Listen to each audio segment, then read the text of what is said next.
de propiedades coligativas, siempre se hace referencia a las propiedades de una solución donde lo que importa es la concentración, es decir, la cantidad de partículas o de soluto que yo tengo, independientemente de la naturaleza. Es decir, yo puedo analizar cualquier propiedad coligativa y lo que me interesa es la concentración en la que se encuentra ese soluto en ese disolvente. Dentro de las propiedades coligativas tenemos descenso de la presión de vapor, elevación del punto de ebullición, disminución del punto de congelación y variación de la presión osmótica. ¿Se acuerdan que la clase pasada yo les había dicho de que mucho de estas propiedades, cada uno de ustedes seguramente ha tenido relación o ha trabajado sin saber que se hacía referencia a las propiedades coligativas? Si alguno viaja al sur en las zonas muy frías, en época de invierno, ¿qué es lo que le aconsejaría? Ponerle algo al líquido del radiador para evitar que se congele. Eso es justamente utilizando una de las propiedades coligativas. Generalmente lo que se utiliza es una solución de etilenglicol para evitar el punto de congelación del agua, que sería 0 grados, y tratar de bajarlo de esa temperatura. Después, cuando se tira sal sobre la carpeta asfáltica para evitar el hielo que pueda quedar en la carpeta asfáltica, también es utilizando una propiedad coligativa. La deshidratación que podemos sufrir cualquiera de nosotros, sobre todo en verano, por no consumir suficiente líquido, pero fundamentalmente, o consumir productos muy salados sin necesidad de consumir suficiente líquido, que produce la deshidratación en la célula. Eso también es una propiedad coligativa. Entonces la vamos a ir analizando de a una. Una de las propiedades dijimos que era la disminución de la presión de vapor. Quien estuvo estudiando, quien analizó esto fue Raoult, y estableció la ley, que se la conoce como la ley de Raoult, hablando de soluciones ideales también.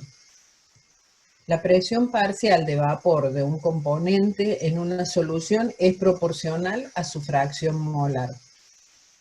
Y la presión de vapor ya lo habíamos visto cuando estuvimos viendo líquidos y las propiedades de los líquidos, que depende de la facilidad con que las moléculas puedan escapar de la superficie del líquido. Recuerden que si este recipiente que está en ebullición, yo lo cierro, entonces la presión que van a ejercer las moléculas que se encuentran en el estado gaseoso sobre la superficie del líquido, eso es a lo que nosotros conocemos o llamamos presión de vapor.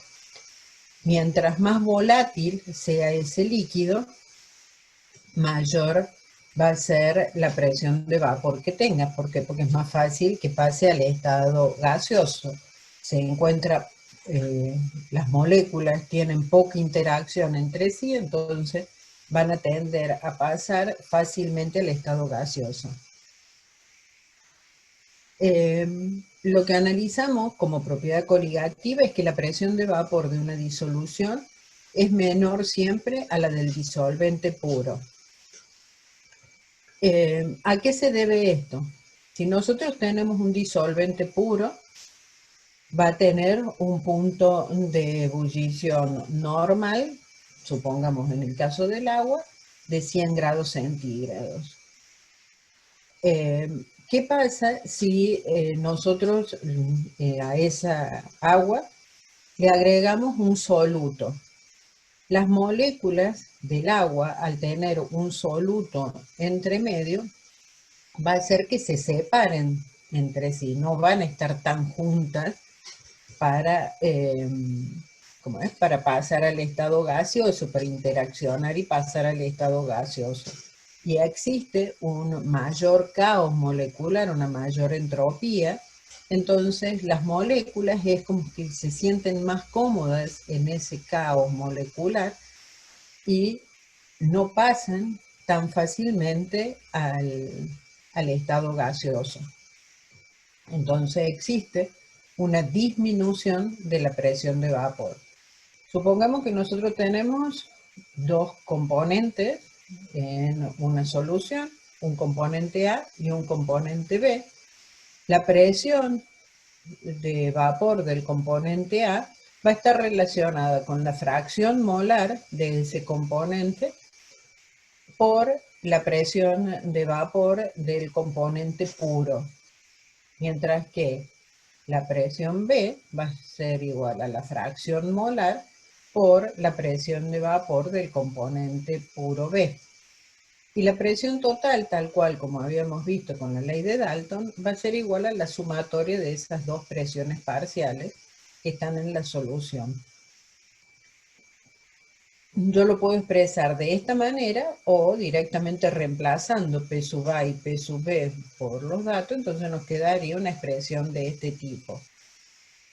Lo que dice la ley de Raoult cuando se trabaja en condiciones ideales es que si nosotros tenemos una mezcla ideal, la presión total de esa mezcla va a ser o va a estar representada por esta línea. Supónganse que ustedes tienen esta gráfica donde grafican presión en función de los componentes.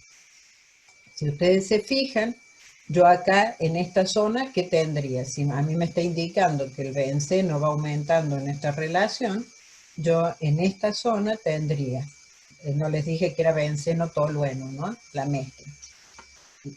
El benceno y el tolueno tienen fórmulas estructurales muy semejantes y propiedades muy similares, lo que lo hace que formen una solución ideal. Entonces, la solución ideal, la presión total de esa solución, o sea, la sumatoria de las presiones parciales, me da una línea recta. Cuando esa solución es ideal, las moléculas son tan parecidas entre sí que la interacción que existe, por ejemplo, en este caso, entre la molécula de tolueno y la molécula de benceno, es exactamente la misma que la que existe entre las moléculas de benceno entre sí y las moléculas de tolueno entre sí. Entonces, en ese caso, el delta H de la disolución es cero. Son muy pocas las disoluciones que corresponden a soluciones ideales. Algunos tienen muy poca desviación y otras tienen mucha desviación. Entonces ahora sí me voy a la gráfica. Si yo me encuentro en este punto, la fracción total de tolueno es 100% y, o sea, la fracción molar sería 1, yo tengo solo tolueno y no tengo absolutamente nada de benceno. A medida que yo voy avanzando en este sentido, voy incorporando benceno. Entonces, cuando me encuentro en este otro extremo, tendría nada de tolueno y todo de benceno. 100% sería benceno, o sea que la fracción molar sería 1.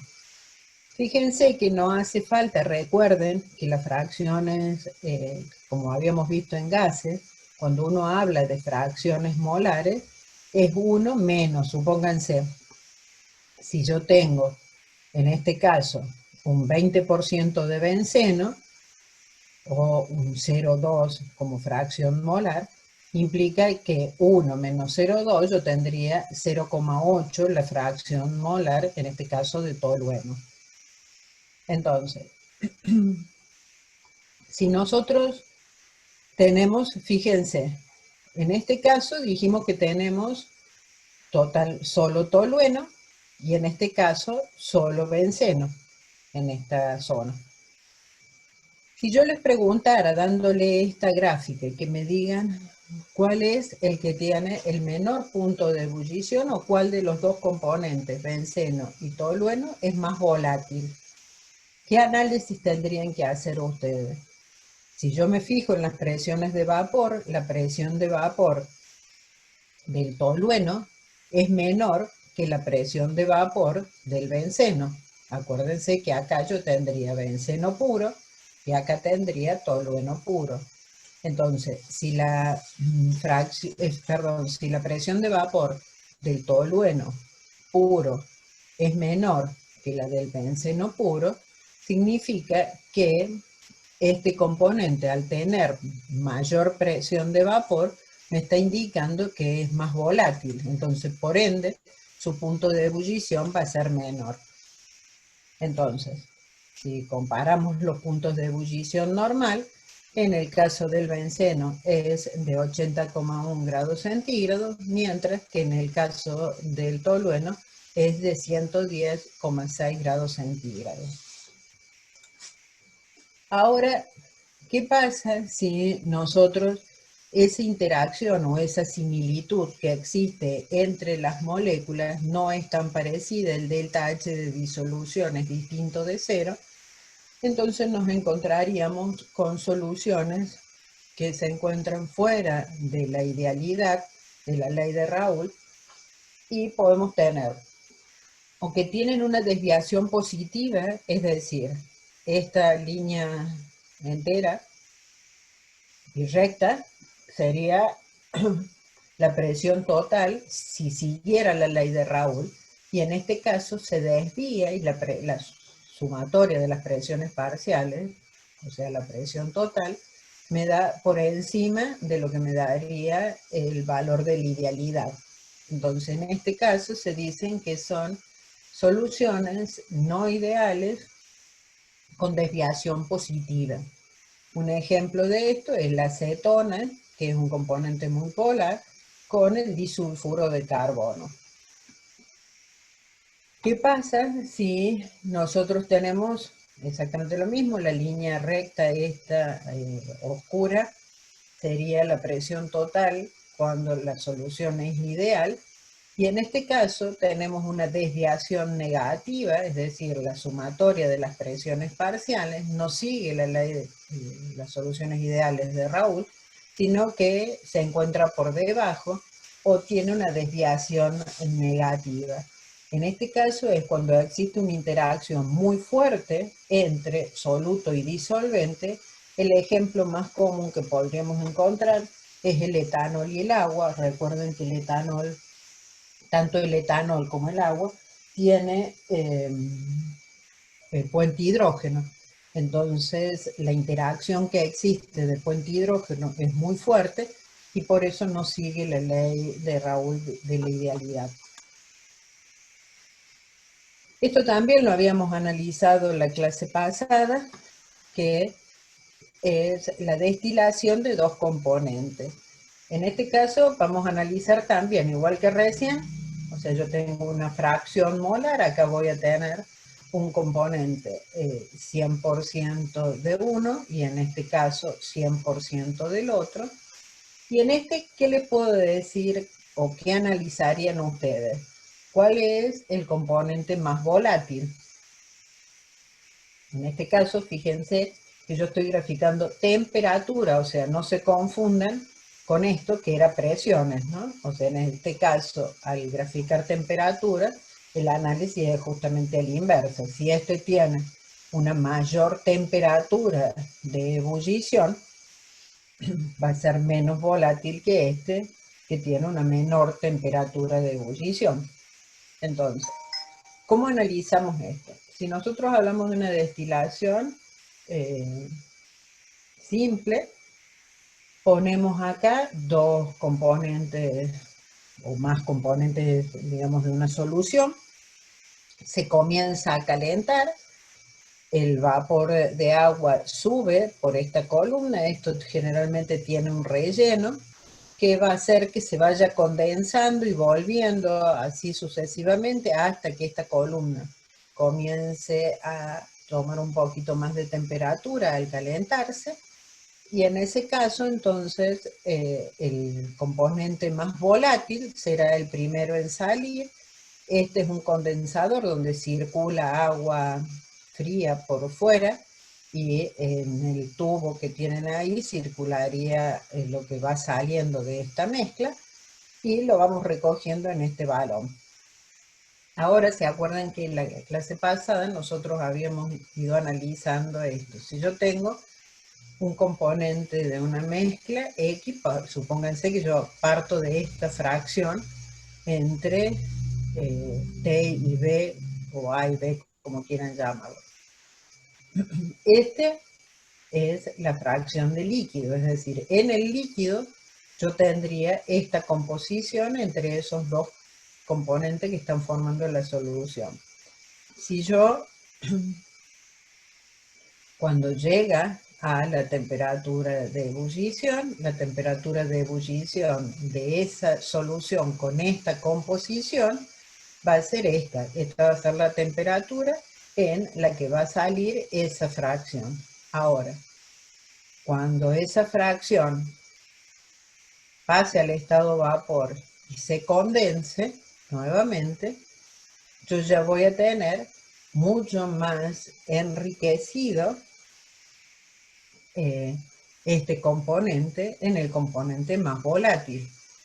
Entonces, mucha más la composición que va a tener el vapor va a ser mucho más rico en el componente más volátil, que habíamos dicho que el componente más volátil era este, porque este tenía una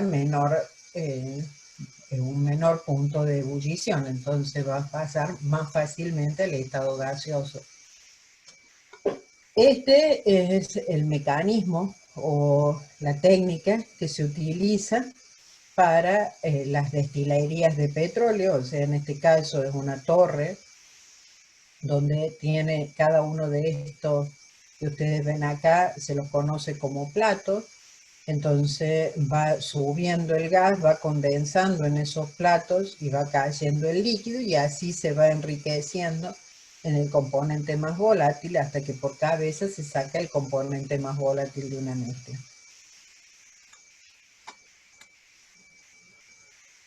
Otra de las propiedades coligativas que habíamos hablado era la elevación del punto de ebullición. Fíjense este diagrama de fase que tienen acá. Yo tengo presión en función de temperatura. El azul sería el solvente puro. Pero ¿qué pasó? En la mezcla, nosotros ¿qué decimos? Que la presión de vapor se vio modificada y disminuyó la presión de vapor. Entonces, en la mezcla o en la solución, esto rojo sería la presión de vapor o el equilibrio de la presión de vapor entre el líquido y el gas de la solución. Pero ¿qué pasa si la presión de vapor disminuyó? ¿Se acuerdan ustedes qué es el punto de ebullición? El punto de ebullición de cualquier compuesto, hablemos primero de un compuesto puro, es cuando la presión de vapor iguala a la presión atmosférica. O sea, nosotros tenemos 760 milímetros de mercurio. Cuando la presión de vapor iguala a esa presión atmosférica, significa que este va a ser la temperatura de ebullición del solvente puro. Como nosotros ahora, al tenerlo en una solución, la presión de vapor disminuyó, entonces yo tendría que entregarle más energía para llegar a esa presión de vapor o igualar esa presión de vapor con la presión atmosférica. Entonces ahí vemos de que existe una elevación del punto de ebullición. ¿Cómo lo calculamos a esa variación, a ese delta T entre del solvente puro y la temperatura de la solución? Ese delta T es igual a K, que es una constante molar de ascenso ebullioscópico, por M, y M que es molalidad, es decir, la variación de la temperatura o el incremento del punto de ebullición va a ser igual a una constante por una unidad de concentración. Acuérdense que las propiedades coligativas, nosotros que habíamos dicho que dependía de la cantidad de sustancia o de soluto que yo tuviera, sin importarme qué tipo de compuesto estuviéramos hablando. Entonces, les vuelvo a repetir, como a mí, al tener una disolución, tuve un abatimiento, una disminución de la presión de vapor, yo tendría que entregarle más energía para que la nueva presión de vapor iguale a la presión atmosférica normal, por ende, la temperatura de ebullición de una solución va a ser mayor que la del disolvente puro. Ya que tenemos esta gráfica acá, comparemos exactamente lo mismo cuando nosotros tenemos en el equilibrio sólido y líquido. En el caso de tener en el equilibrio sólido y líquido, estamos hablando del punto de fusión, igual que recién cuando nosotros tenemos que la temperatura a la cual ocurre igualarse las presiones atmosféricas con la presión de vapor, en este caso del sólido, ese sería el punto de fusión normal. Que en este caso, ¿qué ocurre? Como la disolución disminuye el punto de fusión, yo tendría en este caso, sería la temperatura del solvente puro, y en este caso sería la temperatura de fusión de la disolución. Igual que recién, como lo calculamos, la variación de la temperatura de fusión es igual a K, que es una constante molar de descenso crioscópico, por M, que sería la molaridad. Igual que recién, fíjense que la forma de calcularlo no interesa qué tipo de compuesto sea el soluto, lo que me interesa es la cantidad de soluto que yo tengo. Y si se fijan en esta tabla, tanto KE como KF, o sea, tanto el K, la constante molar ebulloscópica, como la crioscópica o de fusión, dependen del soluto, perdón, del disolvente, no del soluto. Entonces, si el solvente es agua, yo voy a tener un KB de tanto y una temperatura de ebullición de 100 grados, mientras que voy a tener una temperatura o punto de fusión de 0 grados y un KF o descenso crioscópico de 1,86. Fíjense, les vuelvo a repetir, de que en realidad esos valores de K dependen del solvente y no del soluto. La concentración o la molaridad sí es qué concentración o qué cantidad de ese soluto yo tengo en esa disolución. Otra de las propiedades que teníamos cuando analizábamos propiedades coligativas es la presión de la membrana osmótica. ¿Qué es la presión de la membrana osmótica? Nosotros tenemos una membrana que es semipermeable, donde van a pasar en un sentido y en el otro, hasta que llegue al equilibrio. Va a ocurrir más en un sentido que en el otro, y una vez que llegue al equilibrio, van a pasar exactamente a la misma velocidad. ¿Qué analizamos cuando es la presión osmótica en este caso? Yo acá voy a tener agua pura o una solución más diluida, y acá tendría una solución más concentrada. La ósmosis consiste en el pasaje del disolvente desde la solución un disolvente puro y una más concentrada o la solución. Entonces yo voy a tener esta altura en estos dos capilares, voy a tener exactamente la misma altura, y después de un cierto tiempo donde el disolvente va a comenzar a pasar por esta membrana semipermeable, el soluto no puede pasar por esta membrana semipermeable, y entonces lo que vamos a hacer es de que esta columna, que es la más concentrada, comience a subir. Esa diferencia entre estas dos presiones es lo que se conoce como presión osmótica. Esa presión osmótica, y relacionándola con la ley de los gases ideales, tiene el mismo forma o el mismo concepto cuando uno habla de soluciones muy diluidas. Esa presión osmótica, la que llamamos pi, es igual a nRT sobre B. Si ustedes se fijan acá, el número de moles sobre el volumen, estaríamos hablando de molaridad. Entonces yo podría escribirla también como que pi es igual a una constante por la temperatura en la que se encuentra esta disolución por una concentración. Y fíjense que volvemos a las mismas expresiones que estábamos viendo recién, que dependen de la concentración que tenga esa disolución con respecto a la del disolvente puro.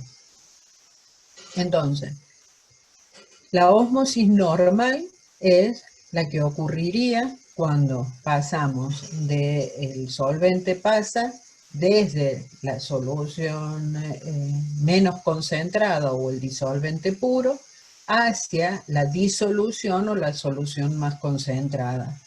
Lo que se conoce como ósmosis inversa es, por ejemplo, yo acá tengo agua de mar, que es una forma de purificar el agua del mar, la ósmosis inversa, que tiene un alto contenido de sales. Lo que se hace es aplicar una presión superior a la presión osmótica para de esa manera obligar a que el disolvente vaya pasando hacia aquel sentido por la membrana osmótica, o sea, contraria a lo que es la ósmosis normal, y de esa manera se vaya purificando el agua. Recién les daba como ejemplo yo cuando sufrimos deshidratación.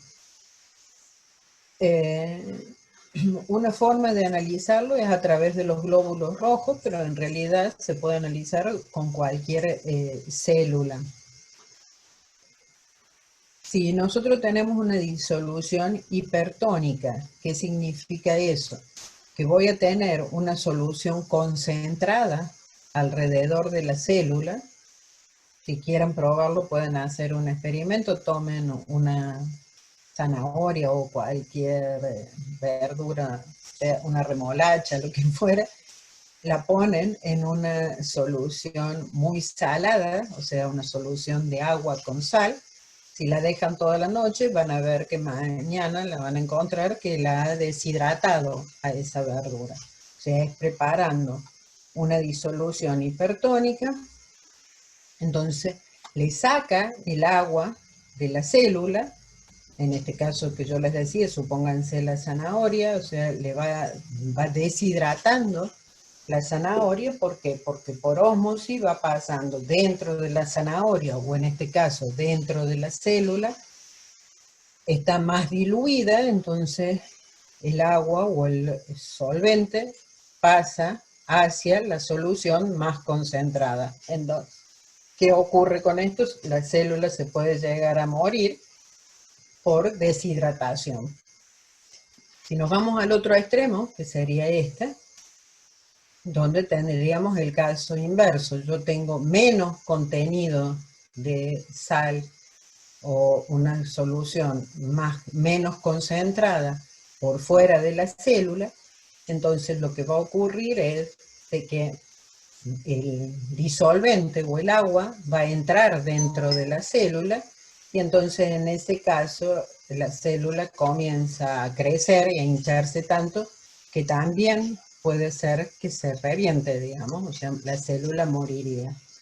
En cambio, cuando tenemos una disolución isotónica, es decir, que tenemos las mismas concentraciones dentro y fuera de la célula, el agua entra o sale en una misma proporción o en equilibrio, y entonces la célula se mantiene estable o constante.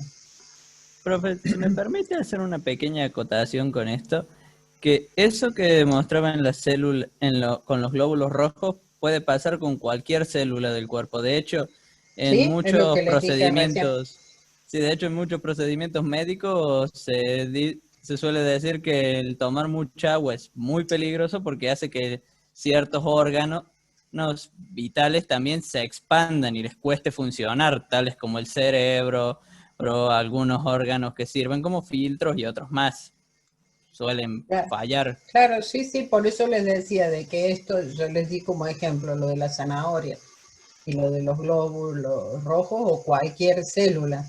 Digamos, el hecho de que haya distinta concentración entre la célula y donde se encuentra, le produce esto a cualquier célula. Acá yo se lo puse como ejemplo los glóbulos rojos, pero en realidad ocurre con cualquier célula. Y esto con respecto a los alimentos. Fíjense si nosotros seguimos con hambre, si tenemos un jamón crudo, ¿por qué no se pudre el jamón crudo? Entre otras cosas, al tener tanta concentración de sal, lo que produce esa concentración de sales es de que las bacterias se deshidraten y por lo tanto mueran. O sea, en la conservación de alimentos se utiliza muchísimo todas estas propiedades de presión osmótica justamente para conservar los alimentos. Ahora bien, nosotros acá recién habíamos visto que eran disoluciones de no electrolitos.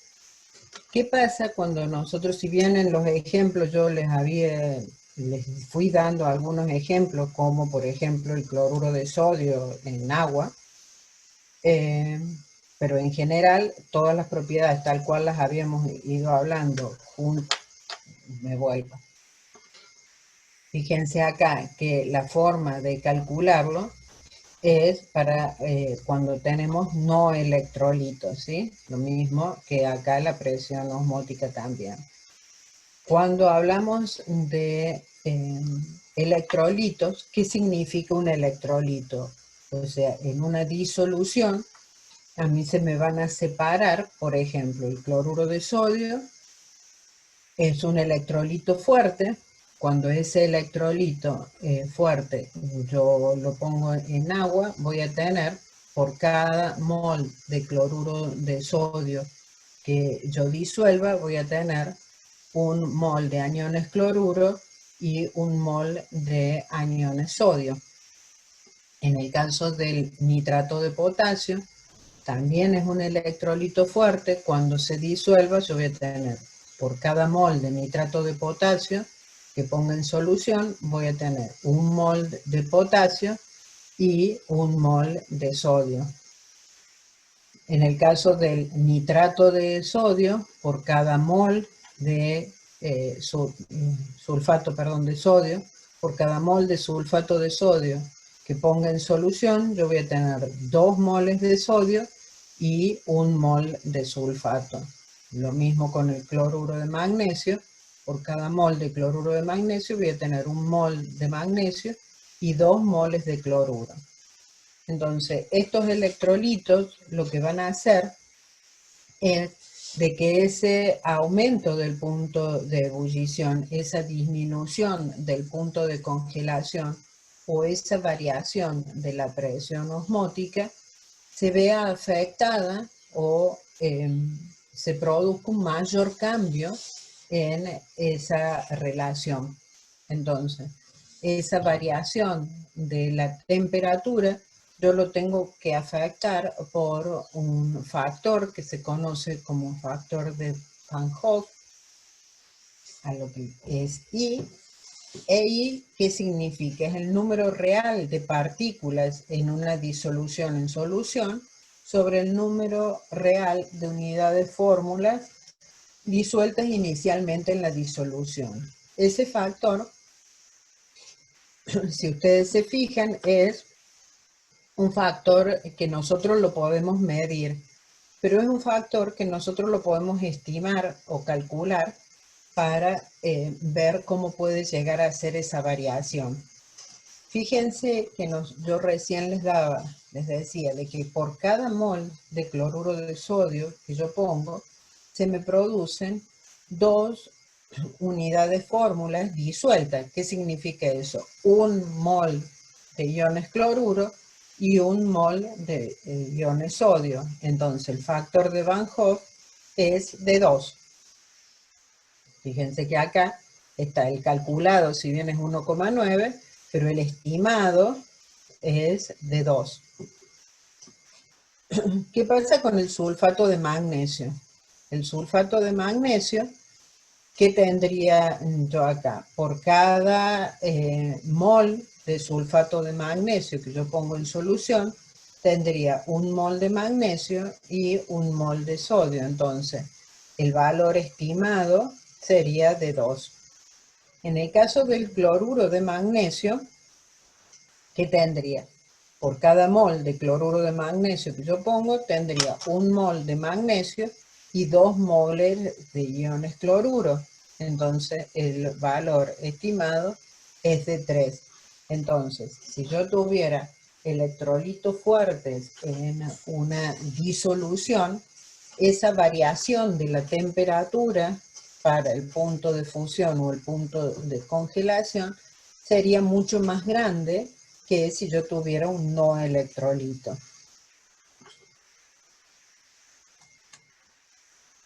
No sé si tienen alguna duda con respecto a esto.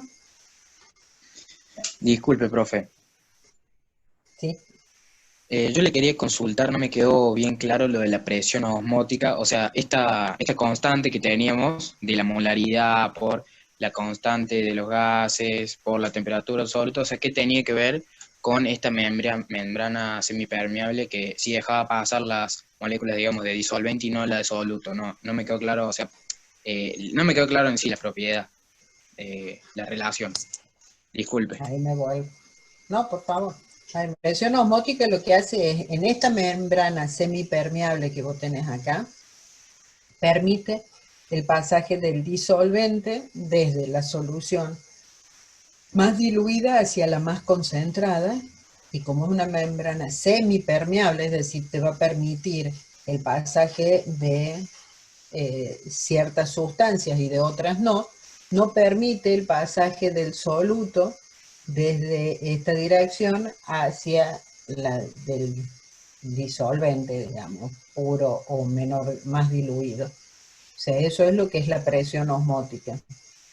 Entonces, cuando uno lo deja un cierto tiempo, lo que hace es, al ir pasando este disolvente hacia la solución más concentrada, este capilar va a ir en aumento y esa variación entre estas dos alturas sería la presión osmótica ejercida por este disolvente en esta disolución. Si yo quiero purificar el agua, lo que tendría que hacer es darle una presión que sea superior a la presión osmótica para obligar a que las moléculas vayan en el sentido contrario.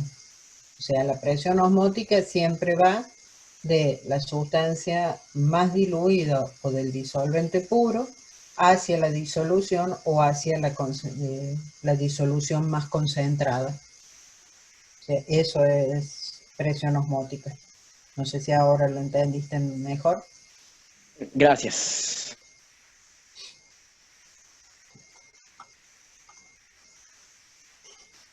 Bueno, entonces acá el ejercicio de aplicación, otra cosita que les iba a aclarar, supónganse de que yo le pongo lo que les decía recién, etilenglicol al agua del radiador para evitar que se congele. Una pregunta y para que lo analicen, ¿es necesario que yo saque el etilenglicol en el verano?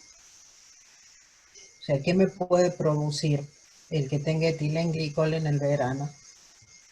Que si yo estoy en temperaturas muy cálidas, lo que va a hacer es de que me aumente esa temperatura de ebullición, o sea que no es necesario que yo esté cambiando o sacando y poniendo el etilenglicol. Me va a servir tanto para temperaturas muy altas como para temperaturas muy bajas. Entonces, ahora sí con el ejercicio, les dice que tengo 250 miligramos de eugenol. El eugenol es el compuesto responsable del olor en el caso del aceite de los clavos de olor, y se añadieron a 100 gramos de alcanfor. El punto de congelación del alcanfor disminuyó a 0,62 grados centígrados. Les pide que calculen la masa molar del eugenol, que calculen la temperatura de ebullición de la disolución y la temperatura de congelación de la disolución. Los datos que les están dando es la temperatura de fusión, en este caso del alcanfor, la temperatura de ebullición del alcanfor, la constante crioscópica y la constante ebulloscópica. Entonces, ¿cómo calculamos la masa molar del eugenol? Como nosotros tenemos la variación del punto de congelación, lo que tenemos que trabajar es con la constante crioscópica. Entonces, lo que tenemos acá es que delta T es igual a la molaridad por la constante. De ahí despejo molaridad y tendría el delta T sobre la constante. El valor del delta T lo tengo porque me lo está dando como dato, es decir, la disminución o la variación del punto de congelación fue de 0,62 grados centígrados sobre 39,7 grados centígrados molar, lo que me da una molaridad de 0,0156 molar. Entonces, ¿qué me está diciendo esto? Acuérdense que cuando yo hablaba de molaridad, que eran los moles de soluto por cada kilo de disolvente. Entonces, en 1000 gramos de disolvente, que sería lo que me está indicando esto, que el disolvente es el alcanfor, tengo 0,0156 moles de eugenol. En 100 gramos de disolvente, que es lo que puse para producir esta disolución, voy a obtener 1,56 por 10 a la menos 3 moles de eugenol. Ahora, esos moles de eugenol, ¿qué masa me implican? Los 250 miligramos. Entonces, los 1,56 por 10 a la menos 3 moles serían 0,250 gramos de eugenol. Un mol sería 160,26 gramos, es decir, la masa molar del eugenol sería 160,26. Después me pide la temperatura de ebullición de la disolución. El delta T es igual a M por la constante ebulloscópica en este caso. M lo tengo porque lo calculé recién, el 0,0156 por K sub B, que lo tengo como dato. Es decir, que yo voy a tener una diferencia, un delta T de 0,088. Ahora bien, para que lo tengan en cuenta y lo analicen, me piden la temperatura de ebullición. Y a mí me está diciendo que la temperatura de ebullición son 204 del alcanfor puro. Cuando yo le agrego el eugenol a esto, ¿se lo tengo que sumar o se lo tengo que restar a esta temperatura? ¿Qué pasaba con la temperatura de ebullición de una disolución? La temperatura de ebullición de una disolución siempre era superior a la del disolvente puro. Entonces, quiere decir que yo le tendría que sumar a los 204 grados centígrados, le tengo que sumar ese delta T para calcular cuál va a ser ahora la temperatura de ebullición de esa disolución. Entonces la temperatura de esa disolución va a ser de 204,088 grados centígrados. ¿Cómo calculamos la temperatura de congelación? La temperatura de congelación del alcanfor, yo la tengo de 179,8 y a mí me decía de que tenía una disminución del punto de congelación de 0,62. Entonces acá ya me está diciendo de que disminuye, entonces sé que le tengo que restar a esa temperatura, le tengo que restar los 0,62. Entonces de esa manera calculo la temperatura de fusión de esa disolución, y en este caso va a ser 179,18. Es decir, la temperatura del disolvente puro es de 179,8, pero de la disolución es 179,18. El punto de ebullición del alcanfor, o sea, el disolvente puro, es de 204 grados centígrados, mientras que en el caso de la disolución es 204,088 grados centígrados. O sea, esta es una de las maneras para calcular la variación tanto del punto de ebullición, el punto de congelación y en este caso la masa molar de un compuesto. Esto se puede utilizar mucho cuando yo desconozco el compuesto en el que estoy trabajando y de esta manera poder calcular cuál es la masa molar. Lo que se utiliza también a lo mejor en lugar de utilizar esto de descenso y ascenso de puntos de fusión y ebullición, lo que se produce en mayor grado es la presión osmótica. Se utiliza la presión osmótica para determinar masas molares. Un ejercicio de aplicación, pero en este caso con teóricos.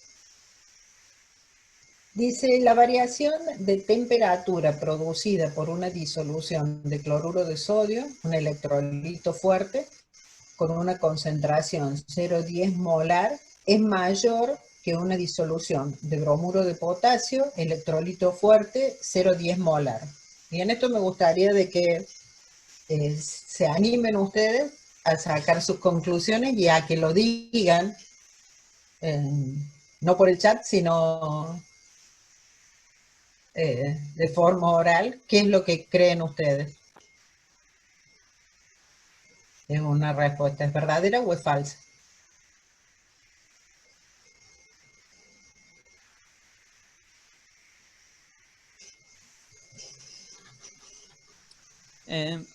Teóricamente, según yo, sería falso, ya que básicamente los dos son electrolitos fuertes. Los dos, en teoría, se disociarían en su totalidad al entrar al agua. Por ende, teóricamente, la constante de los dos sería 2, así que si tenemos la misma constante crioscópica, tendría que bajar exactamente igual, porque el factor de Van Hoff sería igual y eso.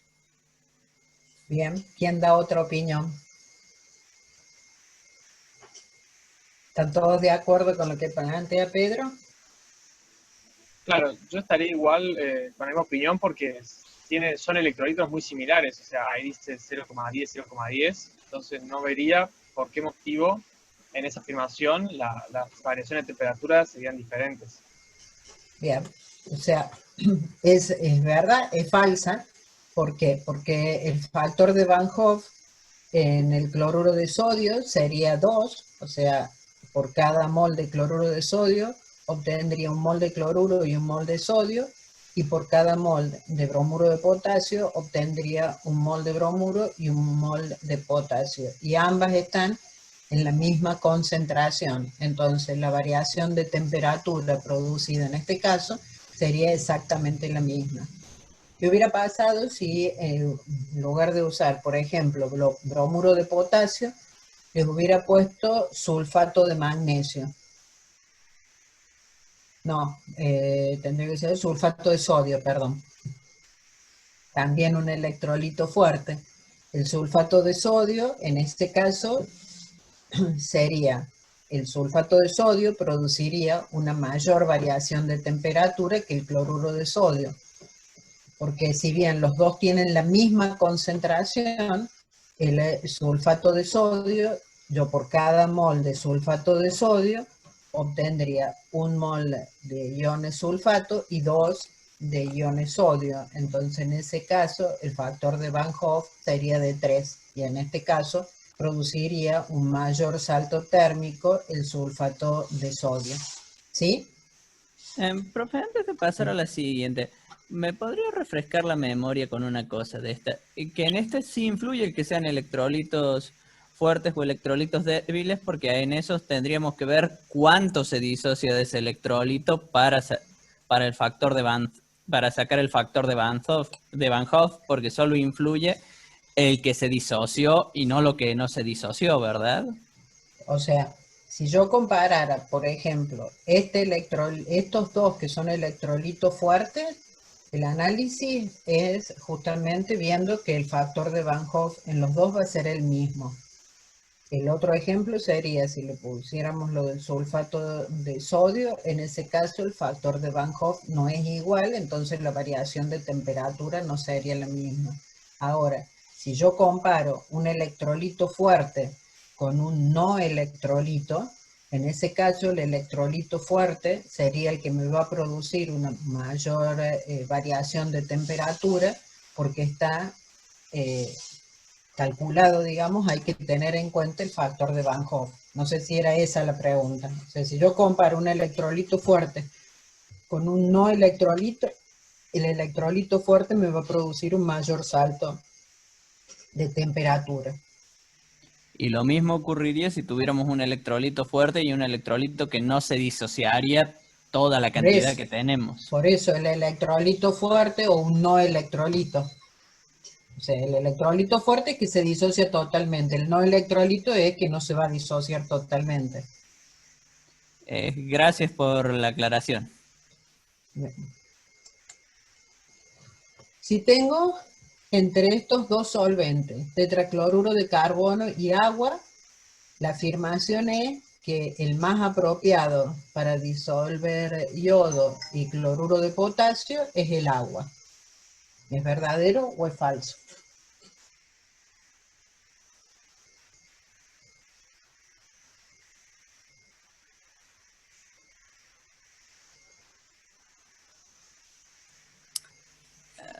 Ahí tenemos un pequeño problema porque es que el yodo 2, teóricamente, en el estado en el que está en en esa molécula, para disociarlo sería, entre comillas, no polar, porque ninguno de los dos se destruiría, mientras que el otro es un electrolito, se puede dividir al entrar en contacto con un solvente polar.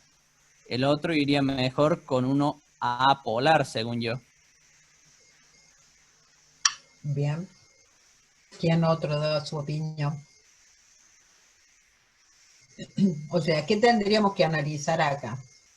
¿Se acuerdan que lo que habíamos visto era que semejante disuelve a semejante? Entonces, lo que tenemos que analizar es las dos fuerzas que tenemos entre el tetracloruro de carbono y el agua, que serían los solventes, y las fuerzas intermoleculares que tenemos entre el yodo y el cloruro de potasio, que serían los solutos. Entonces, el tetracloruro de carbono, recuerden que tenemos un átomo de carbono rodeado por 4 átomos de cloro, es una molécula no polar, entonces, o apolar. En el caso del agua, es una molécula polar, nosotros tenemos 2 electrones no enlazantes en la molécula de agua, entonces, entre los disolventes yo tengo un compuesto no polar y un compuesto polar. Y entre el soluto tenemos el yodo que el yodo forma un enlace simple entre el yodo y el yodo. Recuerden que el yodo tiene 7 electrones de valencia, entonces uno solo no está pareado, ese solo, el electrón solo que no está pareado es el que se une al otro electrón no apareado del yodo, formando la molécula de yodo. Si bien es una molécula no muy pesada, que la vamos a encontrar no en estado gaseoso, como todos, digamos, el resto de los halógenos, sino que lo vamos a encontrar en estado líquido, pero el yodo es una molécula no polar. Y el cloruro de potasio es un compuesto iónico, entonces a mí se me va a separar en iones cloruro y en iones potasio. Entonces, el tetracloruro de carbono me serviría para disolver el yodo, mientras que el agua me serviría para disolver el cloruro de potasio. El agua no disolvería a estos dos, o no serían, estos dos no serían solubles en agua. Tanto el Profe, metano. la justificación sería como que lo semejante disuelve lo semejante, o cómo justificar Claro, eso. pero el análisis que les hice yo, o sea, tendrían que decir, si bien semejante disuelve a semejante, lo que tendrían que analizar son las fuerzas intermoleculares y demostrar qué es lo semejante con qué. ¿Me explico? O sea, ¿qué dijimos recién? El tetracloruro de carbono es no polar, el agua es polar. El yodo es no polar y el cloruro de potasio es iónico. Entonces la semejanza sería este no polar disuelve a este no polar, el agua que es polar disuelve a este que es iónico. Esa sería la justificación, digamos. ¿Alguna duda? Bueno, entonces después le dice, tanto el metanol como el etanol son insolubles en agua. ¿Es verdadero o es falso? Es falso porque pueden generar puentes hidrógenos ambas especies, al igual que el agua, ya que tienen el grupo oxidrilo. Y si no me equivoco, una de las normas de los compuestos que pueden formarlo es que cualquiera que pueda generar puente hidrógeno se puede disolver en cualquiera que pueda generar puente hidrógeno. ¿Alguien tiene una opinión contraria a lo que dice Pedro? Siendo compuestos covalentes como son, ¿no sería que son difíciles de solubilizar, digamos, en agua, digamos? Por eso no serían solubles. No, justamente, o sea, al ser compuestos... Ah, vos decís compuesto covalente o enlace covalente. No son compuestos covalentes. Enlace covalente. Tiene enlaces covalentes, sí, pero tienen, como dijo Pedro, pueden formar enlace puente hidrógeno con el agua, tanto el metanol con este grupo hidroxilo, como el etanol con este grupo hidroxilo. Entonces van a interactuar con el agua, cualquiera de los dos, formando puente hidrógeno, entonces sí son solubles en agua, porque tienen fuerzas semejantes. Entonces la afirmación esta sería falsa. La justificación, ¿cuál sería? Como tienen fuerza semejante, pueden formar enlaces puente hidrógeno, tanto el metanol como el etanol con el agua, por ende van a ser solubles. La solubilidad de un gas en un líquido depende en forma apreciable de la presión.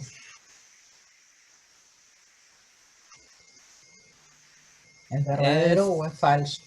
Es verdadero, entre mayor presión haya en una solución compuesta de un líquido y un gas, el gas tenderá más a estar disuelto en el líquido, ya que va a tener menos espacio disponible al que ocupa y por ende va a tender a unirse más con el fluido.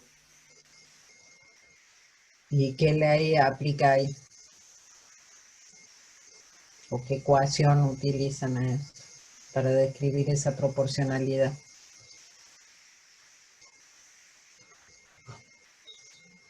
¿Se acuerda alguno?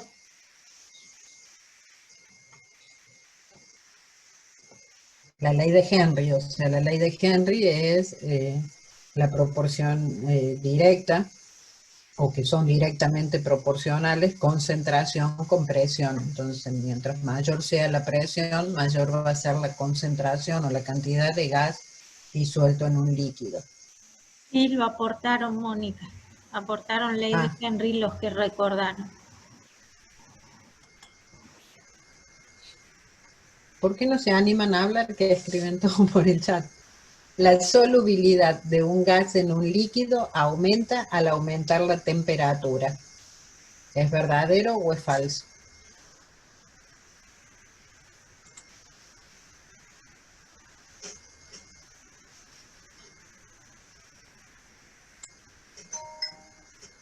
Va ganando falso. Hay gente que no tiene micrófono, así que por eso usa el chat.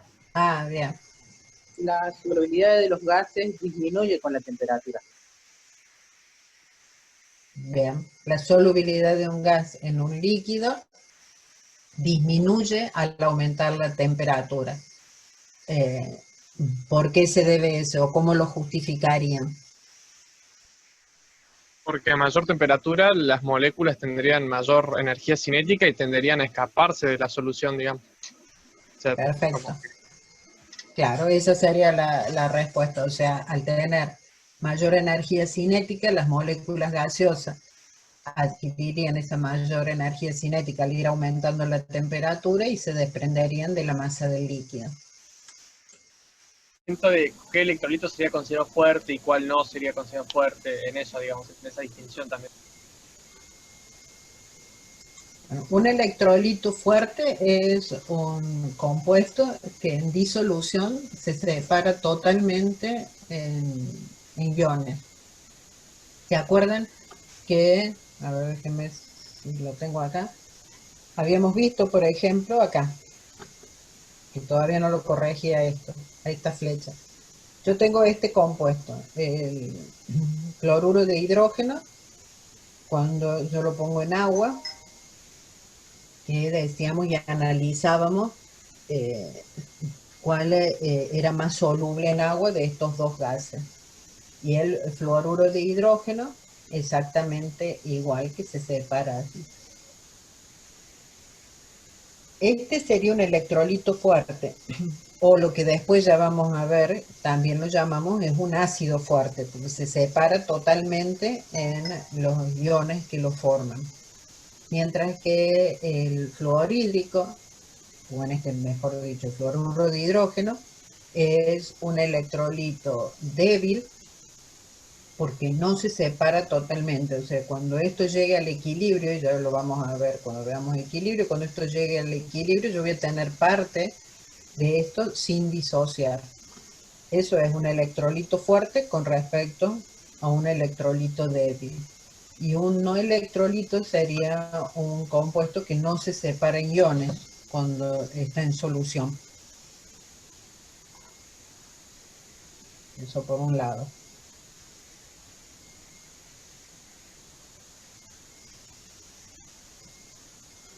Y entonces, cuando uno trabaja con electrolitos y no electrolitos, si yo trabajo con no electrolitos, el factor de Van Hoff sería 1, por eso esto no se tiene en cuenta, digamos.